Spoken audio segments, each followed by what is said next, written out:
short quote from my teacher, James Lowe. And to me, it feels very related to what we were talking about.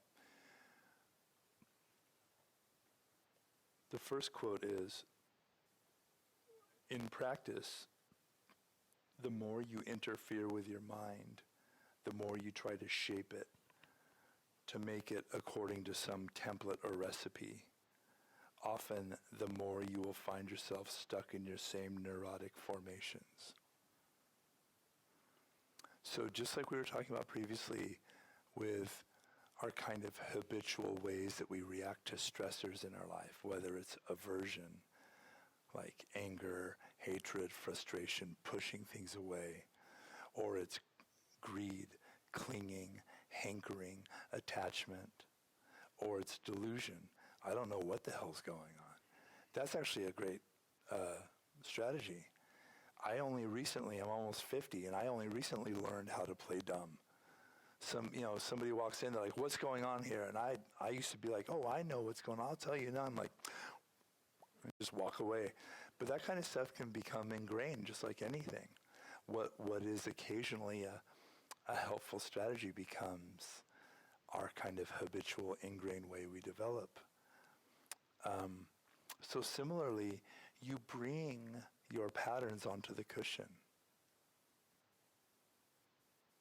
If you have the kind of mind that is frustrated easily, that is aversive, that gets angry, that wants to push things away, that's what you bring on the cushion. And so maybe you sit and you're like, that's a distraction. You try really hard to push it away. Or, no, I'm not supposed to be feeling sad or anxious or jumpy right now. I'm supposed to be concentrated and calm. It's not going to work. Or maybe you're more like me, where you're a clinging type, a pleasure type, where you're like, I'm going to sit and have this wonderful, pleasurable experience like I did that one time in Joshua Tree. Boy, that was a great meditation. This isn't anything like that. This is terrible. And then you try to wait, hold on. I know a really good breathing technique. I'm going to get blissed out real fast.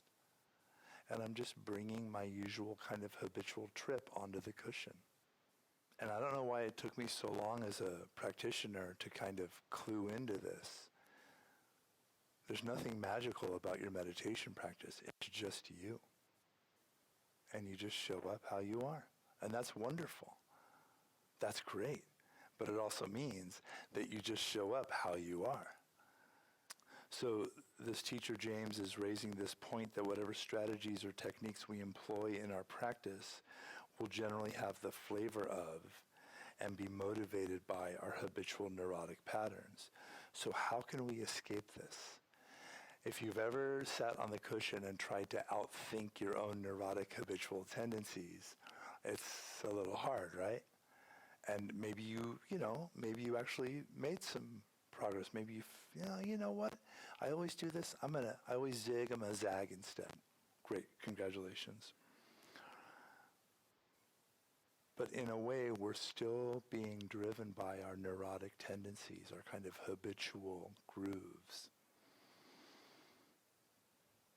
So another way of doing it is just relax. Don't interfere. Don't try to outthink yourself. Don't try to figure anything out. Shades of Talopa's 6 nails, anybody? Don't try to control. Don't do anything. Just sit there like a mirror, simply showing, reflecting whatever is arising.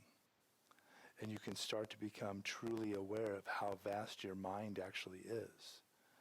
It has enough space for everything just as it is.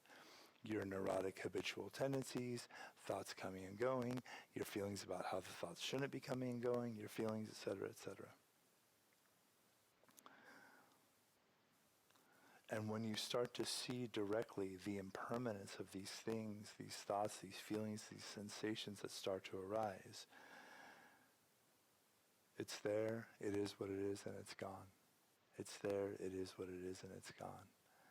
Everyone within the sound of my voice, I know, has sat down And you're going to meditate, and you come with the best of intentions, and some thought or feeling arises and you don't like it, and it becomes the biggest thing in the room, and it's just exasperating. And instead of trying to run from it or push it away or add some kind of pleasurable experience so you can kind of bliss out and bypass it, just meet that thing exactly as it is. Reflect it like a mirror. This is agitation. This is anxiety. This is frustration. This is boredom. This is restlessness. Whatever it is. And just meet it. Because if you know anything about impermanence, you know that thoughts and feelings are the most impermanent things in the universe. Nothing changes quicker than a thought or a feeling.